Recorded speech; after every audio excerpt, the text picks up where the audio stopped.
The Countess held up her hand. "Send your guard away. We need privacy. I have a matter to discuss that could prove extremely lucrative for you." "Anything you have to say you will say now, and Mr. Yamamoto stays."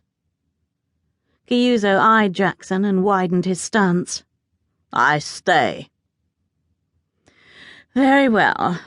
The Countess extended one elegant, white-gloved hand toward Charlene. "I know you are unhappy here. Let me help you." Charlene hugged her arms to her chest. "You don't know anything about me." "On the contrary, I make it my business to study all of my husband's byblows. The ones he acknowledges, and the ones he does not." Lady Desmond inhaled sharply, as if the subject pained her. "You are of particular interest because you are nearly identical to my own daughter, Lady Dorothea." The Earl's legitimate daughter. Her half-sister. Charlene had often thought about Lady Dorothea, and wondered what her life was like in her fashionable house in St. James, worlds away from the chaos and grime of Covent Garden. "You have put up a brave struggle," the Countess said. "But it's only a matter of time before you are forced to follow in your unfortunate mother's footsteps. Sell yourself. Become a bawd. And Louisa, such an artistic child, what will be her fate? Have you thought about that?" Of course Charlene had thought about it. Lulu was still an innocent. She lived in a world of her own creation, intent on the miniature portraits she loved to paint, blissfully unaware of their home's improprieties. Charlene would do anything to keep her from learning the truth. Countess Desmond reached inside her reticule and extracted a thin rectangular piece of paper. Candlelight caught and held gold-embossed words and gilded edges.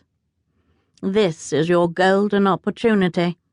An invitation from the Duke of Harland, issued to only 4 young ladies in all of London." "How is that relevant?" The Countess handed Charlene the paper. "The invitation is for Lady Dorothea, who happens to be on a ship returning from Italy." She narrowed her pale blue eyes.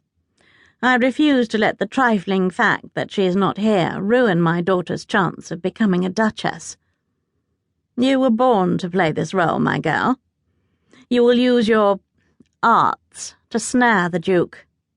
He will be forced to marry my daughter. She will become a duchess." Charlene suppressed a hiccup of disbelieving laughter.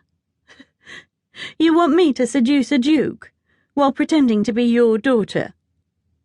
"If you must put it so crudely, then yes. It's really very simple. 3 days of acting for enough coin to achieve your dreams. What is it you want most?" That was easy. "Pay our debts, close the Pink Feather, and open a respectable boarding house." Her mother's health was worsening. She couldn't sustain the long hours she worked. Charlene would run the boarding house, save vulnerable young girls from prostituting themselves, save them from predators like Grant. "And I want to purchase a painting apprenticeship for my sister."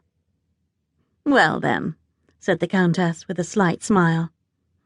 "Is that all? Jackson?" Jackson drew a packet from inside his coat. "Her ladyship has anticipated your request. Here is a letter of introduction for your sister to Mrs. Anna Hendricks of Essex, an elderly miniaturist whose eyesight is failing and who has need of a gifted young apprentice." His gaze travelled to the Countess for a moment, as if he were giving her time to stop him. When she did not, he continued, "This is in addition to the £1,000 her ladyship will settle upon you should you succeed." Charlene gasped. The Countess must truly be desperate. They'd have the wherewithal to pay Grant and open a boarding house in a decent neighbourhood. How did they know so much about her and Lulu? It was downright sinister. "Well?" asked the Countess. Charlene